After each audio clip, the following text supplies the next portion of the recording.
আসসালামু আলাইকুম গাজীপুরবাসী। কি গো গাজীপুরবাসীরা আমনেরা সবাই কই আছো? খবর শুনছুন নি?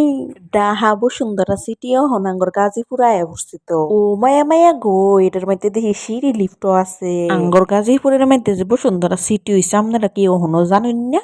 গাজীপুরের মানুষ এই বসুন্ধরা সিটি কিন্তু গাজীপুর কালিয়াকুরে অবস্থিত। এত সুন্দর বসুন্ধরা সিটি, কত জিনিস যে এনো আছে গো, আপনারা কল্পনাই হরতেন না। ওখানে আমি হান্দাইতেছি নিউ লুকের শোরুম। ও মাইয়া মাইয়া মাইয়া গো, এত সুন্দর ডেকোরেশন আর এত সুন্দর সুন্দর কাপড়। এই নিউ লুকের ভিতরে না হান্দাইলে তো বুঝতামই পারতাম না যে এত সুন্দর সুন্দর কাপড় চোপড় আছে। মায়া মায়া মায়া গো, যেইটা দিই সেইটাই ভাল লাগে, কিন্তু খালি যেইটা দিই সেইটা ভাল লাগলে হইব। আমার টেহার কথা তো চিন্তা করুন লাগবো, আমার ব্যাগও কয় টেহা আছে। অল্প টেহায় বেশি বেশি শপিং করতাম চাইলে আয় করবা নিউ লুকে। নিউ লুকে তো কেনাকাটা হইরা হরে নেমে যাইতেছি। দেখছুন নি ব্যাগ বইরালছি, কম টেহায় অনেকগুলা শপিং করছি আজকা।